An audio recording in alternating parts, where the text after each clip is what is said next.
you tighten your grip, Tarkin, the more star systems will slip through your fingers.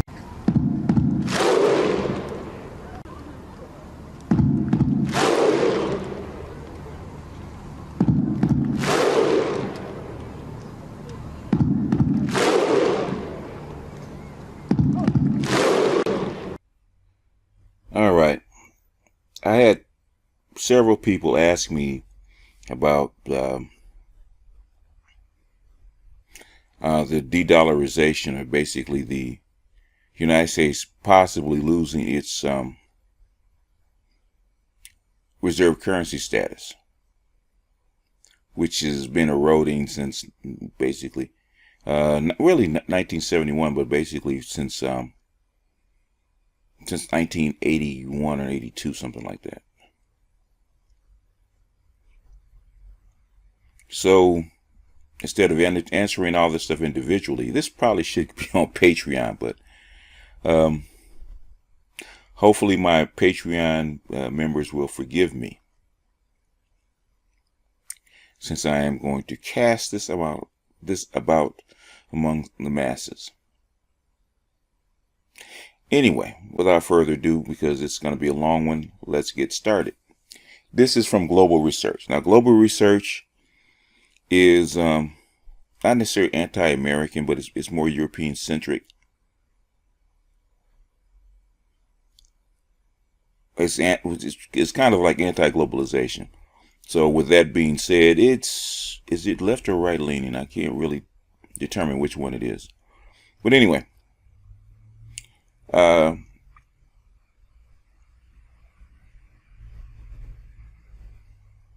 this is from Global Research. I don't know why it's got tagged Henry C. Caleb, but it's all right. The world is de-dollarizing, and this is fairly recent. Yeah, this is the 23rd of July. What if tomorrow nobody but the United States would use the dollar?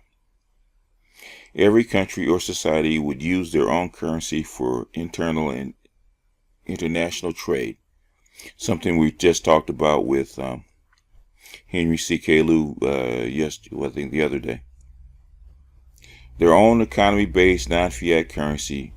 It would be traditional currencies or new government-controlled cryptocurrencies, but a country's own sovereign money. No longer the U.S. dollar. No longer the dollar's foster child, the euro. No longer international monetary transactions controlled by the U.S. banks and by the U.S. dollar-controlled international transfer system, SWIFT. The system that allows and facilitates U.S. financial and economic sanctions of all kinds. Confiscation of foreign funds, stopping trades between countries, blackmailing unwilling nations into submission. What would happen?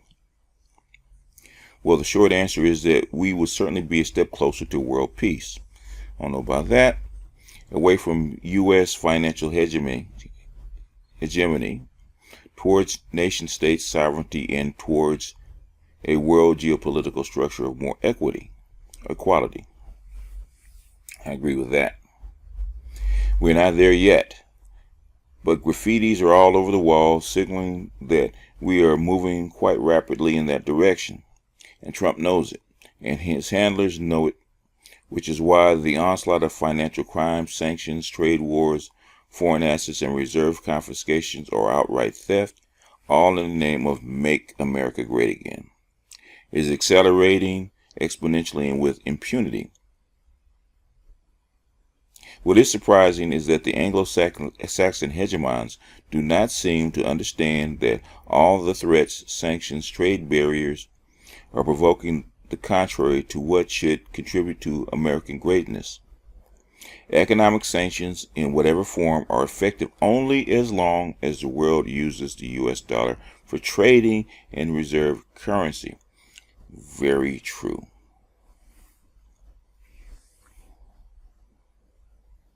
The tighter you squeeze, the more systems slip from your hands, to quote a Star Wars movie. Once the world gets sick and tired of the grotesque dictate of Washington and the sanction schemes for those who do no longer want to go along with the oppressive rules of the U.S., they will be eager to jump on another boat or boats, abandoning the dollar and valuing their own currencies. Africa is probably one of those groups, meaning trading with each other in their own currencies, and that outside of the U.S. banking system, which so far controls trading in local currencies, as long as funds have to be transferred from one nation to another via SWIFT. See, many countries have also realized that the dollar is increasingly serving to manipulate the value of their economy. Very true. Henry Kulu talked about that. The U.S. dollar, a fiat currency by its sheer money mass, may bend national economies up or down depending in which direction the country is favored by the hegemon. He also talked about that. We just talked about this. Let's put the absurdity of this phenomena in perspective. He's going to give examples now. Today the dollar is based on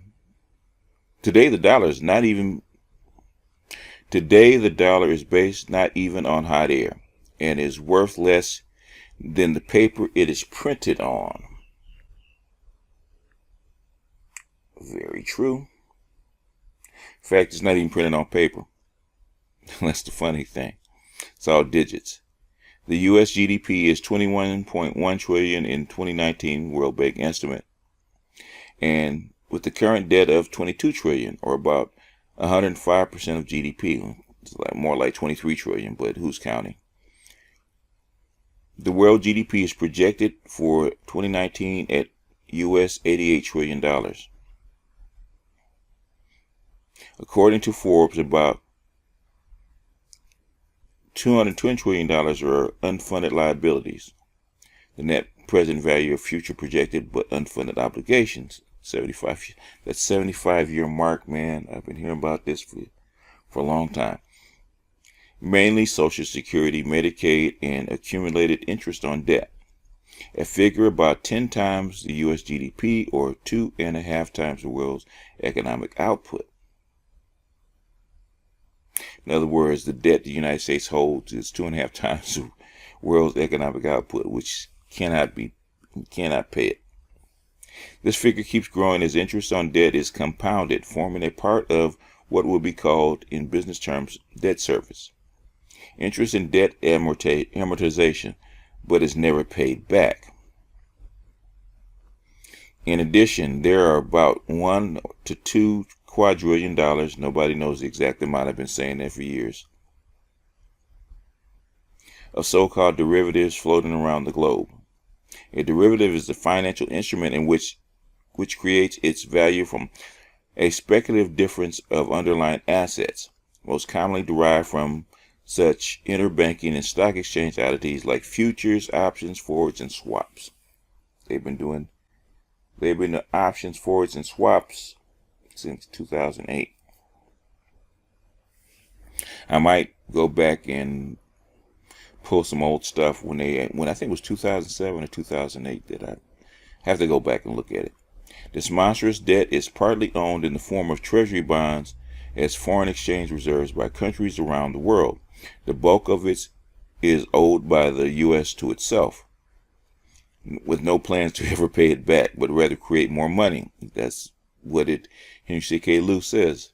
Because everything's denominated in dollars, the Federal Reserve can print as much as it wants, but rather create more money, more debt, which to pay for the non-stop wars, weapons manufacturing, and lie propaganda to keep the populace quiet and in lockstep. That is them using the credit card to keep you fed and keep you quiet. This amounts to a humongous worldwide dollar-based pyramid system. Imagine this debt comes crashing down, for example, because one or several big Wall Street banks are on the brink of bankruptcy. Can we say Deutsche Bank? So they claim their outstanding derivatives, paper gold, another banking absurdity. I've never understood paper gold. Another debt from smaller banks. It would generate a chain reaction that might bring down the whole dollar-dependent world economy.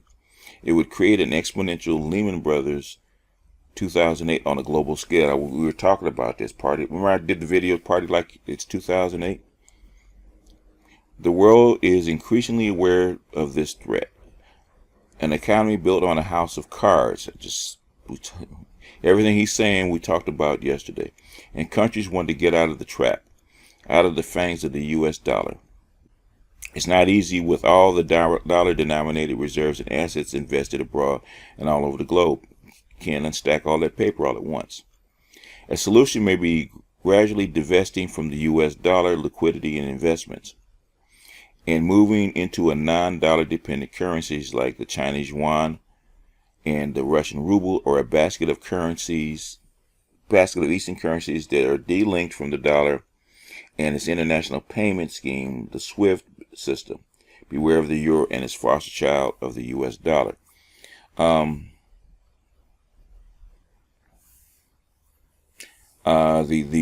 basket of currencies are called IMF. They're called IMF bonds, but they're called something else. I can't remember what it is. I'll think of it toward the end of the video. I'm sure I will. Because Lyndon B. Johnson actually wanted the currency issued in a basket of currencies. Oh, special drawing rights, SDRs.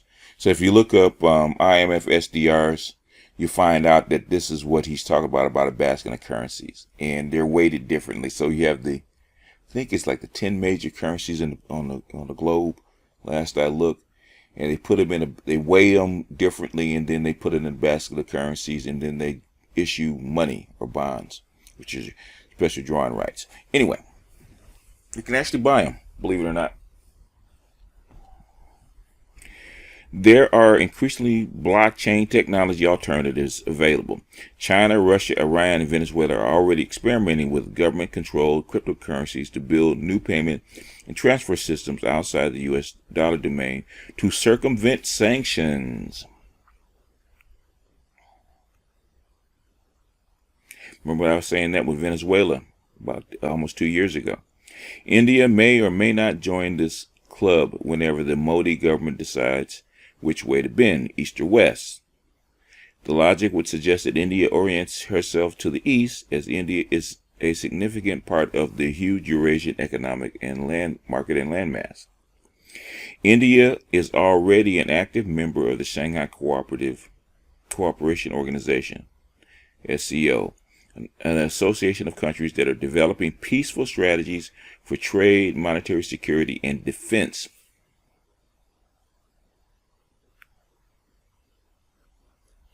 Note that defense, that's the defense pact also, comprising China, Russia, India, Pakistan, most Central Asian countries, and with Iran waiting in the wings to become a full-fledged member. As such, SCO accounts for about half of the world population and a third of the world's economic output, which is probably why the United States really does not want a war in not the Persian Gulf, but near the Strait of Hormuz because of that, and against Iran because of the SCO. The East has no need for the West to survive. Really? This is interesting. That's an opinion I've never heard. Oh, because they have all the technology they need. China manufacture. Yeah, that's possible. Okay. No wonder the Western media hardly mentions the SCO, which means that the Western average public at large has no clue what the SCO stands for and who its members are. Government-controlled and regulated blockchain technology may become key to counter U.S. coercive financial power and to resist sanctions. Any country is welcome to join the new alliance of countries and new but fast-growing approach to alternative trading and to finding back to national political and financial sovereignty. He should have checked this. Also, I'll put down also AI financially controlled financial system. They want to take the human element out of banking because of cheating. In the same vein of de-dollarization, are Indian barter banks. They are, for example, trading Indian tea for Iranian oil. Such arrangements for goods to be exchanged against Iranian petrol are carried out through Indian barter banks, where currencies, i.e. Iranian rials and Indian rupees, are handled by the same bank. Exchange of goods is based on a list of highest monetary volume Indian trade items against Iranian hydrocarbon products. For example, Iran's large import of Indian tea. No monetary transaction takes place outside of India.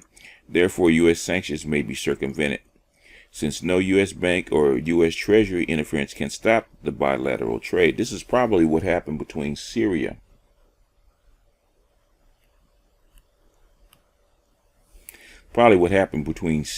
and Iran. It was outside of the U.S. dollar, which is probably why the British stopped it. Could be. I'm just speculating. At this point, it might be appropriate to mention Facebook's attempt to introduce a globe-spanning cryptocurrency, the lira. Little known is about how exactly it will or may function, except it will cater to billions of Facebook members around the world. According to Facebook, there are 2.38 billion active members. Imagine if only 2/3, about 1.6 billion, open a lira account with Facebook. The floodgates of Libras. He spelled it wrong. The floodgates of Libras is or would be privately owned cryptocurrencies, and coming from Facebook could be destined to replace the dollar by the same people who are now abusing the world with the U.S. dollar. It may be projected as the antidote to government-controlled cryptocurrencies, thus circumventing the impact of de-dollarization. Beware of the Libra.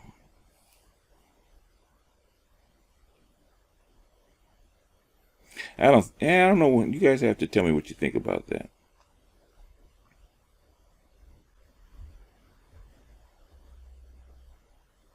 Replacing the dollar with the Libra by the U.S. I had always heard it was XRP, but yeah, it might be the Libra. It could be the Libra. Despite U.S. and EU sanctions, German investments in Russia are breaking a 10-year record in 2019 by German business pouring more than 1.7 billion euros into the Russian economy in the first 3 months of 2019. I think I talked about that. According to the Russian-German Chamber of Commerce, the volume of German companies' investments in Russia is up by 33%, by 400 million euros since last year, when total investments reached 3.2 billion euros, the largest since 2008.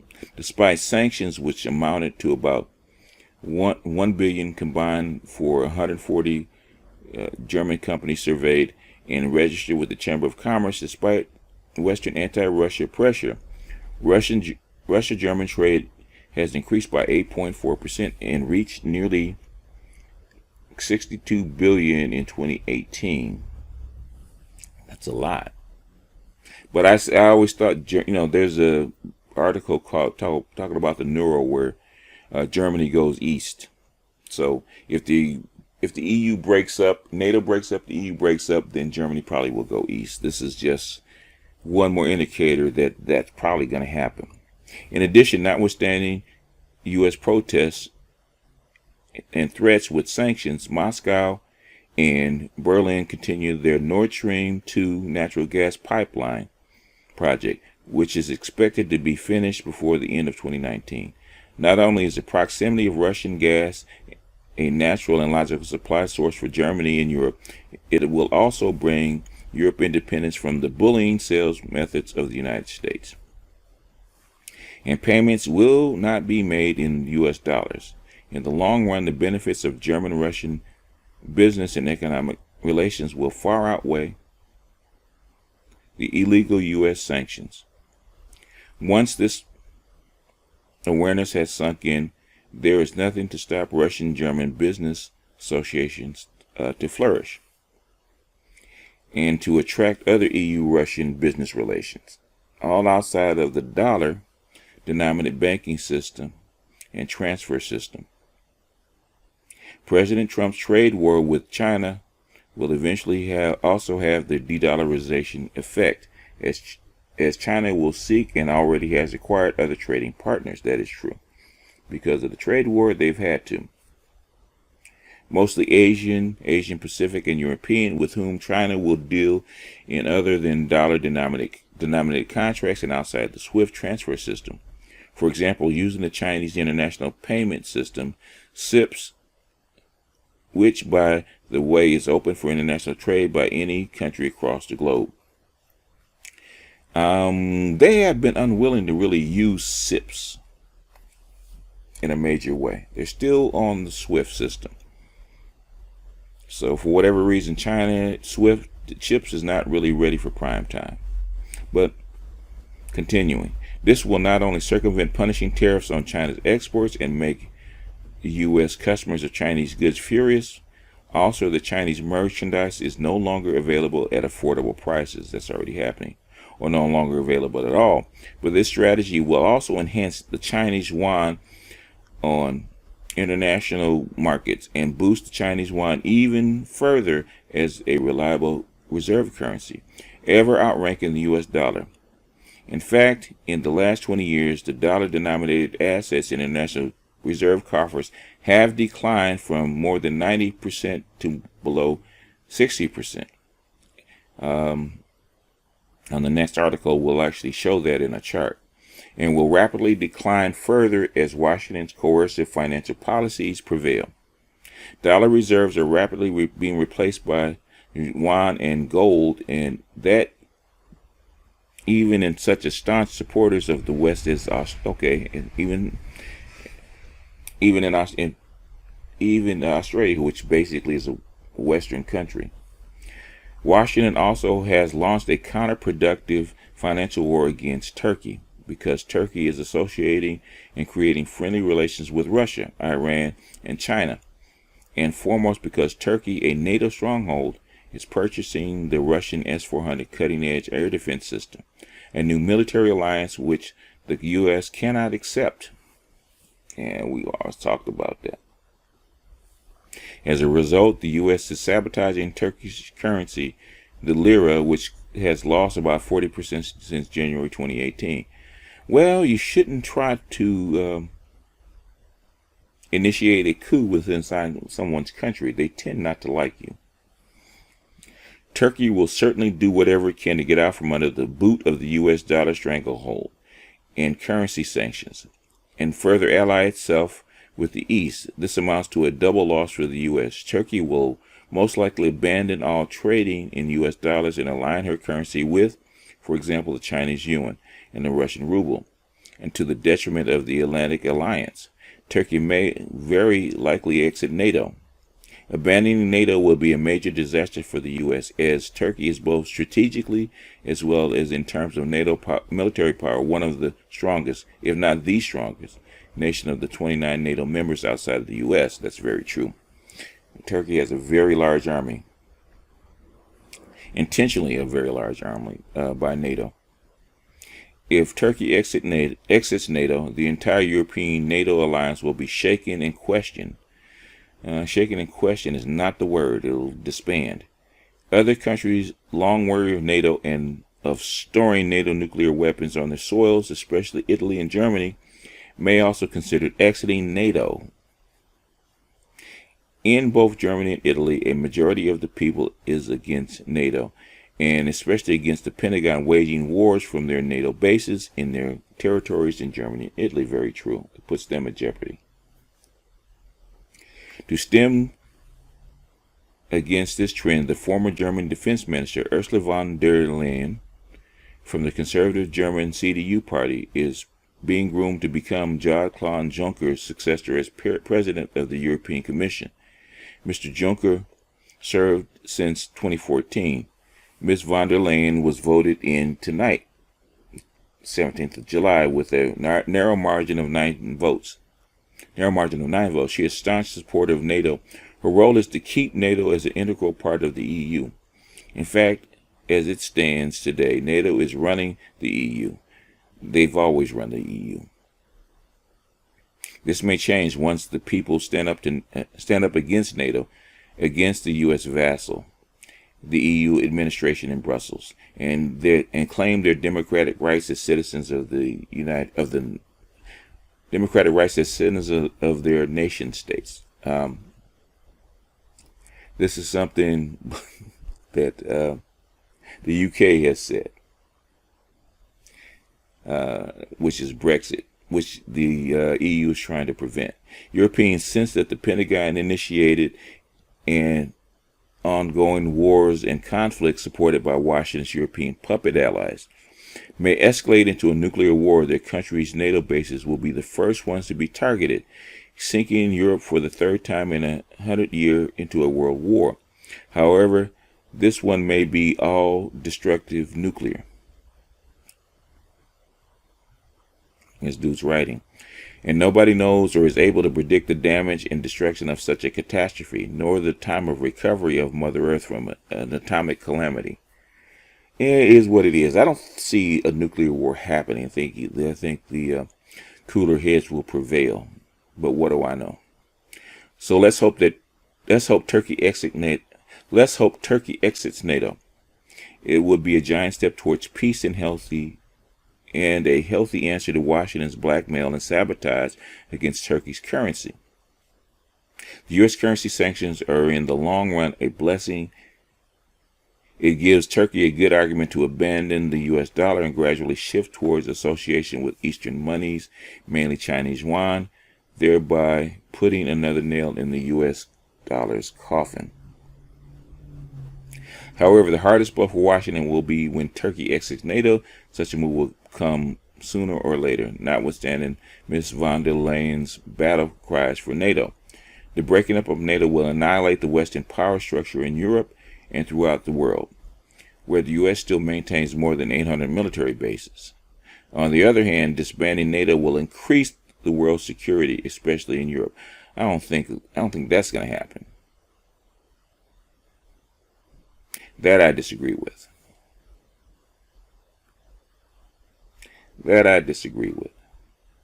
For all consequences such an exit will bear, exiting NATO and economically exiting the U.S. dollar orbit is a further step towards de-dollarization and a blow to U.S. financial and military hegemony.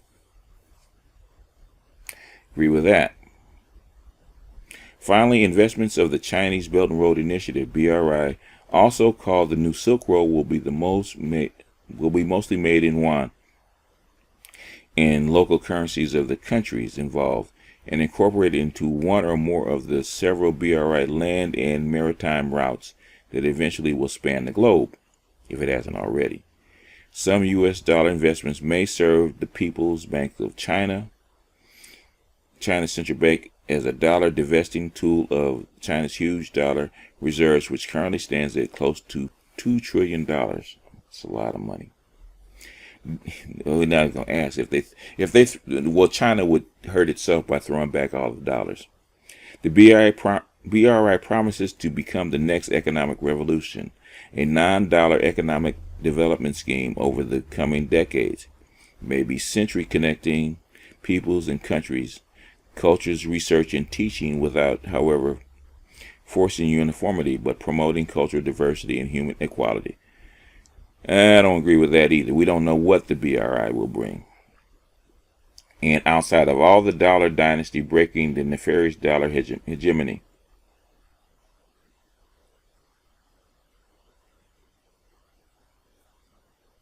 Okay. This is written by Peter Koenig, an economist and geopolitical analyst. He's also a water resources and environmental specialist. He worked for 30 years at the World Bank, the World Health Organization, around the world in the fields of environment and water. He lectures at the university in the U.S., Europe, and South America. Okay, so he's not an idiot. He's not an idiot. He's also written a book. But I'm going to end this one, and I'm going to go to the next one. So stay buckled up.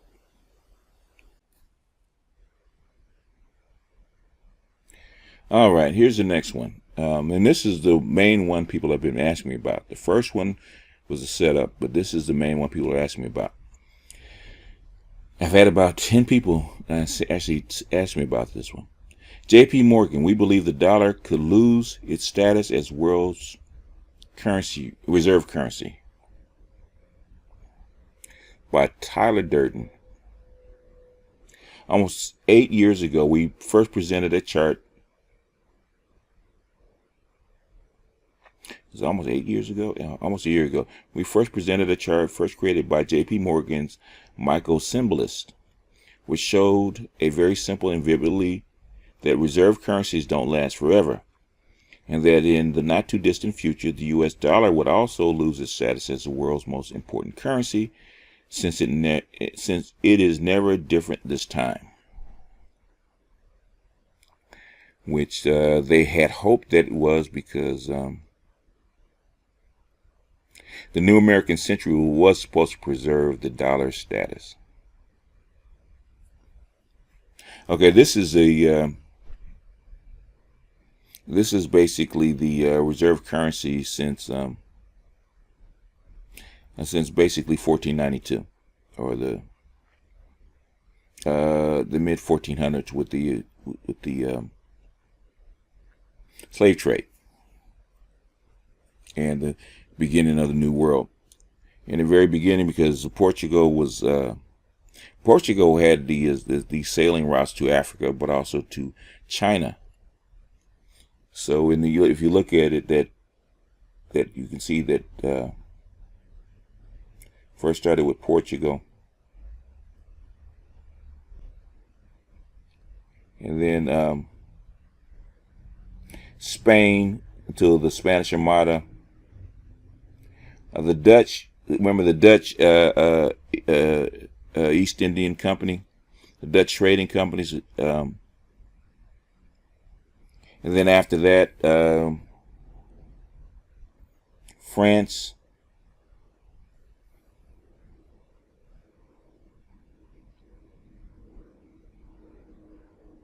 well, not only under Napoleon, but also before under King Louis.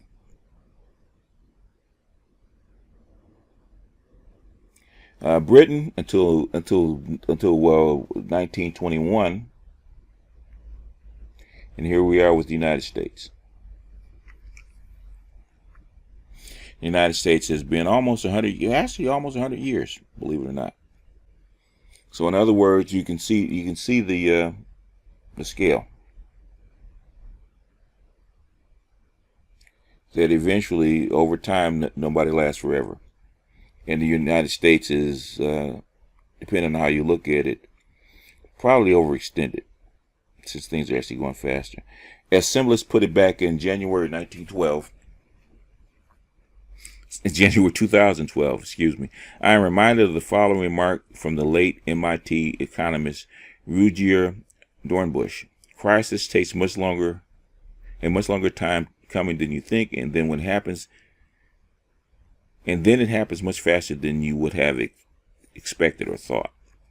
Perhaps not a coincidence that in light of the growing number of mentions of MMT, modern monetary theory, and various other terminal destructive monetary policies that have been proposed to kick the current financial system can just a little bit longer, that the topic of longevity of reserve currency status is once again becoming all the rage, and none other than JPMorgan's private bank asked in this month's investment strategy note whether the dollar's exorbitant privilege is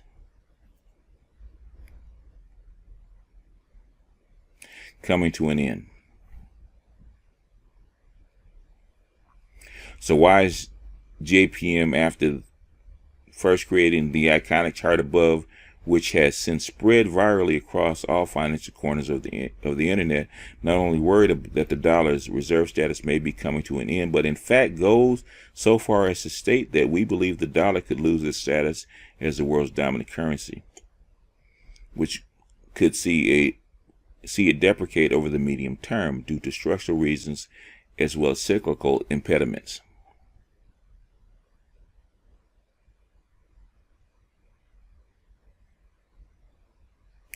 Is the dollar's exorbitant privilege coming to an end? In brief, the US dollar, USD, has been the world's dominant reserve currency for almost a century.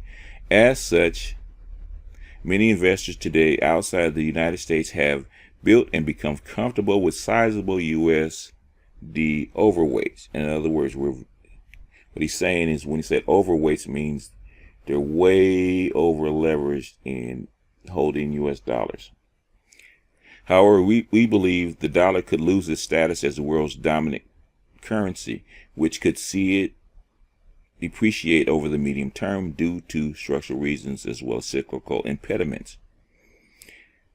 As such, diversifying dollar exposure by placing a higher weighting on other currencies, a basket of currencies in developed markets and in Asia, as well as precious metals, makes sense today. In fact, Alan Greenspan did that when he left. This diversification can be achieved with a strategy that maintains the underlying asset in investment portfolio but changes the mix of currencies within that portfolio. This is a completely bespoke approach that can be customized to meet the unique needs of individual clients. The rise of the dollar. It is commonly perceived that the US dollar overtook the Great British Pound as the world's international currency with the signing of Bretton Woods agreements after World War II. That's true. That's not true. The reality is that the sterling's value was eroded for many decades prior to Bretton Woods. The dollar's rise to international prominence was fueled by the establishment of the Federal Reserve System a little over a century ago and the U.S. economic emergence after World War I. The Federal Reserve System aided in the establishment of more mature capital markets and a nationally coordinated monetary policy, two important pillars of the reserve currency countries. Just like the British Bank. Remember, we read the Henry C.K. Lew piece about the gold system under Britain. Being the world's unit of account has given the United States what former French finance Valéry Estienne called the exorbitant privilege by being able to purchase imports and issue debt in its own currency and run persistent deficits seemingly without consequences. Henry C.K. Lew said the same thing.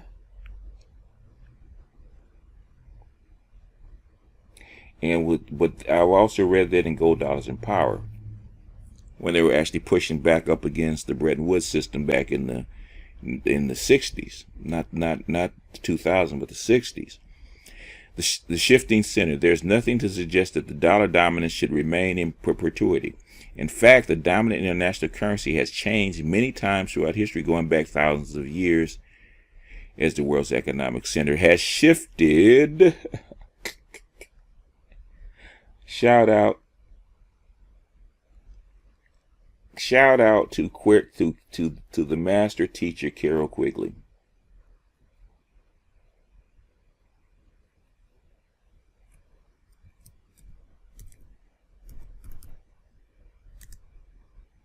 Carol Quigley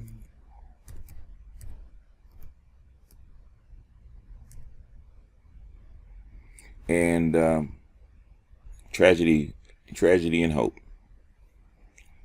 After the end of World War II, the United States accounted for the biggest share of the world GDP, more than 25%. This number is brought to more than 40% when we include the Western European powers. In other words, the West had 40% of the global GDP. Since then, the main driver of economic growth has shifted towards Asia at the expense of the U.S. and the West.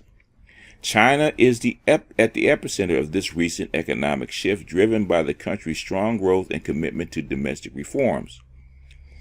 Over the last 70 years, China has quadrupled its share of GDP to around 20%, roughly the same as the U.S. This is key.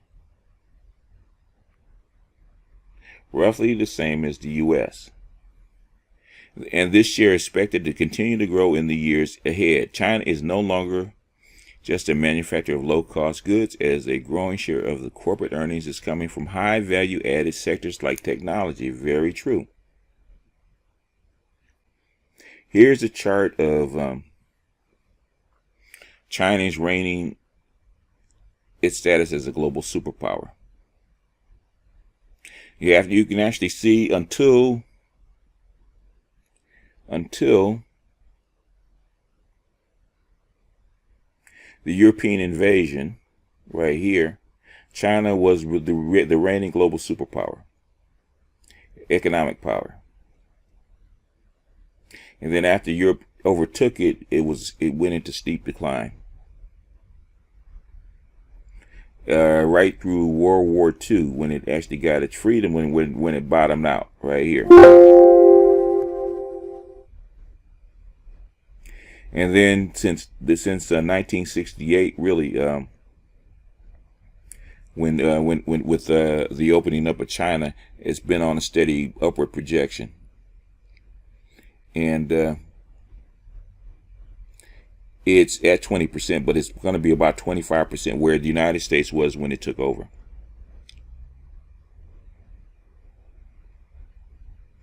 Interesting chart. Aggregate net profits for non-financial A-share firms controlling. Okay, this is a chart for high value added sectors, and I think this is from China. Yeah, renminbi. So you can actually see that that as far as its percentage of growth, whereas in the very beginning, and I think it was 06, yeah, 06, it was very little. It's actually a very tiny bit of high value added. It was actually, like I said, low value added. But since China has done what China does, has copied and actually replaced a lot of the high value technology that the West used to have, it's going to grow and continue to grow. In fact, it's I think if you look at this, it's almost 50-50. In addition to China, the economies of Southeast Asia, including India, have strong secular tailwinds driven by younger demographics and proliferating technological know-how, specifically the Asian Economic Zone, from the Arabian Peninsula and Turkey in the west to Japan and New Zealand in the east, from Russia in the north and Australia in the south. Now represents 50% of global GDP, which is higher than the last one said. Yeah, well, they did say 50% of GDP, and 2/3 of the global economic growth. Of the estimated 30 trillion in middle class consumption growth between 2015 and 2030, only 1 trillion is expected to come from today's Western economies. In fact, we're over leveraged and over glutted. So now it's the spread. As this region grows, the share of non-USD transactions will inevitably increase, which will likely erode the dollar's reservedness, even if the dollar isn't replaced as the dominant international currency. In other words, it's going to take a while, which is something that I think you can't unwind all this stuff overnight. But this is a slow ebb. In other words, in the coming decades, we think the world economy will transition from US and USD dominance toward a system where Asia wields greater power in currency space, meaning the USD will likely lose value compared to a basket of other currencies, including precious commodities like gold. Dollar's declining roll already underway. A recent data on currency reserve holdings among global central banks suggests that this shift may already be underway. Let's highlight that. As a share of overall central bank reserves, the USD's role has been declining ever since the Great Recession. The most recent central bank reserve flow data also suggests that for the first time since the euro's introduction in 1999, central banks simultaneously sold dollars and bought euros. Central banks across the globe are also adding gold reserves at their strongest pace on record. 2018 saw the strongest demand for gold from central banks since 1971. That is amazing. You're going to see a bigger outflow of gold. So are they allowing the acquiring of gold with U.S. dollars? which something Nixon banned back in 1971. To us, this makes sense. Gold is a stable source of value with thousands of years of trust amongst humans supporting it. Okay, now this is I have enhanced this chart a bit. U.S. share of central bank reserves. Okay, look at that. Okay, now I wish we had a longer chart, but the thing is, this is recent. Okay, if anybody knows what a chart is, right? You ever read a chart? Okay, from 2003 to 2009, 8 or 9.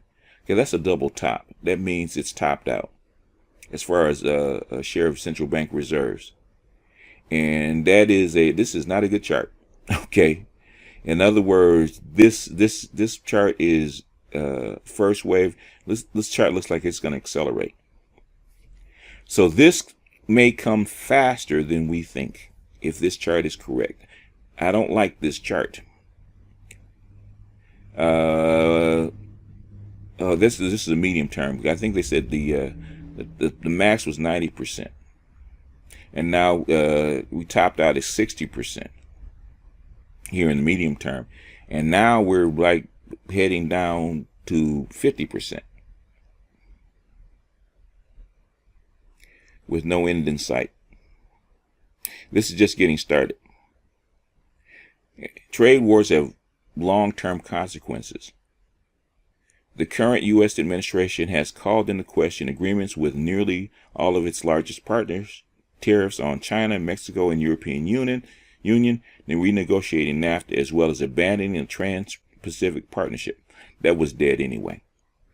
A more adversarial U.S. administration could also encourage countries to reduce their reliance on USD trade. Currently, 85% of all currency transactions involve USD, despite the U.S. accounting for only roughly 25% of global GDP. I have thoughts about why that is, but there was another chart that actually said that. I can't remember where it is. Countries around the world are already developing payment mechanisms that would avoid using the U.S. dollar.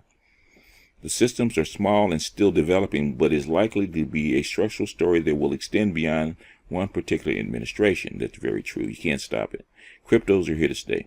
In a recent speech on the international role of the Euro Bank for International Settlements chief economist Claudio Borio brought up the benefits of pricing oil in euro, saying, "Ooh, that's gonna." Well, the euro. They say, "Beware the euro." Trading and settling oil in the euro would move payments from dollars to euros, and thereby shift ultimate settlement to the euro's target 2 system.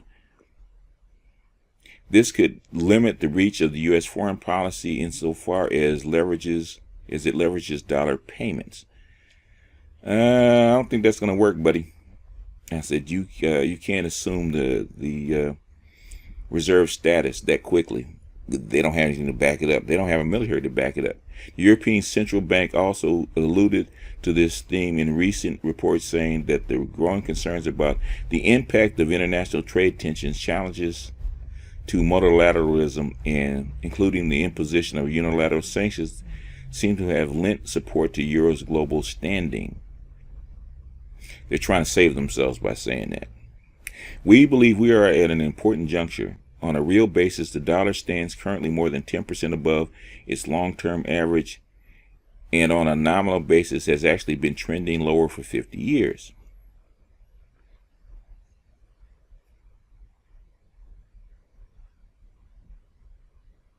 And this is since 1971. Actually enhanced it, okay?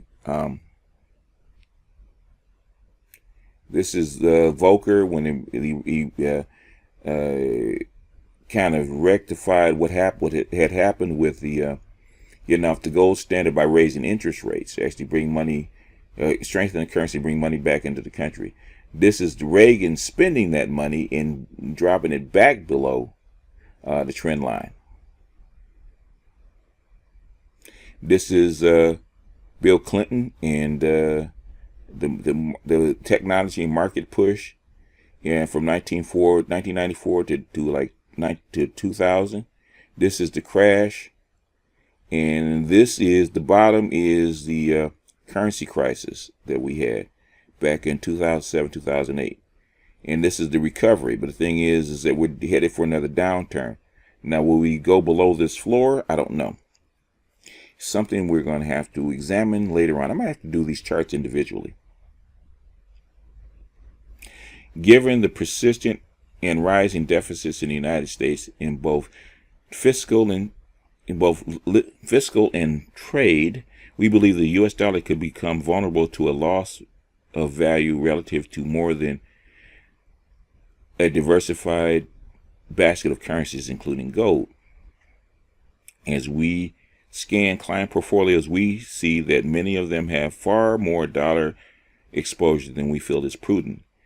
At this stage of economic cycle, we believe this exposure should be more diversified. In many cases, our recommendation would likely be to place a higher weighting on other G10 currencies, currencies in Asia, and gold. Here's your foreign exchange exposure. This is obviously the left side is the current, and the right side is what they recommend. They want you to cut the dollar exposure in half as far as a weight. And this is JPMorgan, an American bank. I don't know, folks. What do you think? Anyway, take the next 4 or 5 minutes. This is something that is, well, it's already here. I've been talking about this since 2008. The Chinese and the Europeans want off. The Europeans have been wanting out since the 60s. They never could. They tried to get out from under it in 1971, but the United States found a way to extend the Bretton Woods system, or the dollar-denominated system, against the Europeans' will. So expecting the Europeans to actually help you out, you can kind of kick rocks on that one. So expecting Trump, the United States to survive as it is with an isolationist policy, good luck with that too.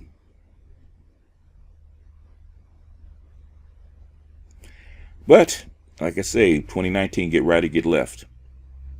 2020 is going to be a bear. 2021, we'll see when the new president comes in. If there's a new president. If the Democrats don't get themselves together, we'll see the old president. And the story will continue.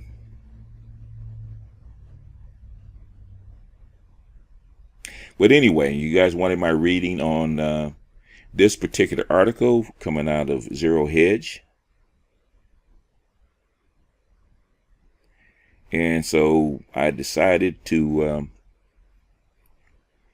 do this in conjunction with the Global Research article, which actually expands this a little bit. But this is something that we've gone over the past week or so.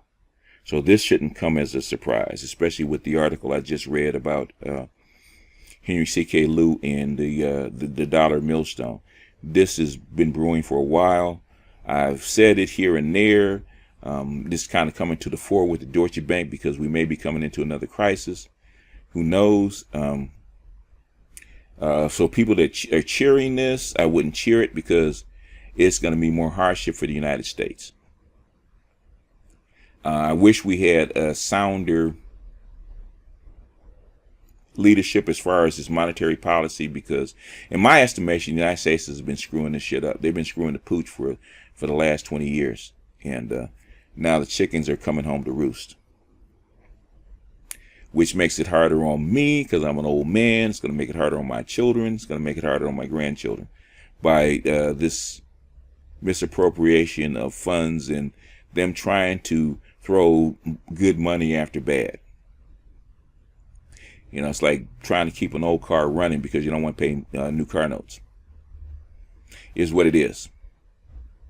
But I hope the relevant parties are happy with my analysis. If you're not, tough luck. But this is my piece on this particular article.